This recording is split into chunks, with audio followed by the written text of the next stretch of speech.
दर्शक बंधु नमस्कार। फिर गोटे नुआ भिडियो रे आपण मानक स्वागत। ई समय आगे देखुन रुआ बिहिड़ा कितने कितने लगी 2025 खरीफ रे जदि आपण चाष करूछन केतरा इंपोर्टेंट जिनिस होजे जेंटा कि ई टाइम रे ही आपण को करबा के पड़बा। आर गोटे छुटिया जिनिस टे वीडियो भी बहुत कम समय वीडियो टे जेंटा कि आपण ई समय रे ही करबे। का करी बोले केतरा जिनिस होचे सही समय थी आपण जदि नहीं कले बोले आपण डबल सेटा करी नहीं पारो। से हिसाब रे देखमा बोले धरुन आपण को जमी रे बारंबार कान बिंधा पोक लागुच। गला थरो आपण चाष करिथिले आर केतने केते कान बिंधा पोक रे आपण को चाष जदि प्रभावित हेई छी ई वीडियोटा आपण को लागि इंपोर्टेंट जदि आपण ई समय के रुआ करूछ। का गिरी बोले देखुन इतार संक्रमित कान बिंधाटा मेनली पलाघारी ठानु ही कंट्रोल करा जायसी। आपण जदि जमी के रुआ करूछन आर ई समय के आपण पल्हा मरामरी करूछन कि नहीं मारबार ताल बोले इटा आपण ध्यान दो। जदि आपण रुई साइले न बोले अलगा कथा, जदि आपण रुई नहीं सारबार ताल बोले आपण निहाती इटा के ध्यान देबे।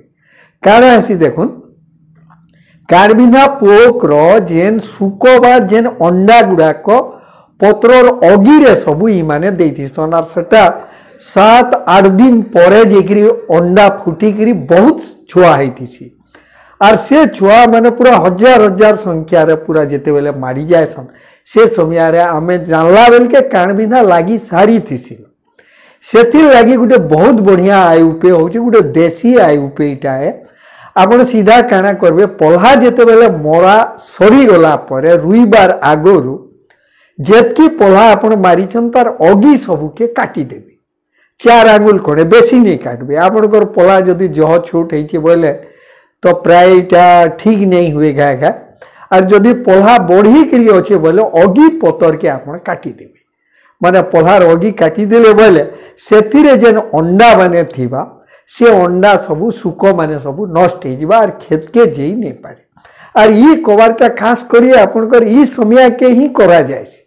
इनो जदि आपण आके पलै गला परे रुई साला परे आर आपण करी नहीं पारना ति लागि माने ई वीडियो मुख्य कथा है जे आपण जदि पल्हा नहीं रुईबार ताल आपण कर जमी रे बारंबार कान बिंधा लागुछे बोले आपण इटा के ट्राई करी पारबे। निहाती आके कान बिंधा आर पूरा आपण कर जमी रे लागी नहीं पारे।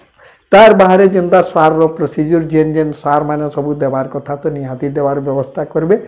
आके भल हिसाब रे चाष करबार लगी सबू समय के चाष रो टाइम लाइन के हमके जुगवा के पड़बा। और किसी ना किसी अनुमोदित प्रणाली के जदि आम फॉलो नहीं करमा बेले अधिक आय ही नहीं पारे। इटा के भी आपन को ध्यान देवा के पड़वा। फिर किसी नुआ कथा नहीं आके हाजिर मो दर्शक बंधु क्रिपुल टीवी आज वीडियो के इठा में रखुछु। नमस्कार।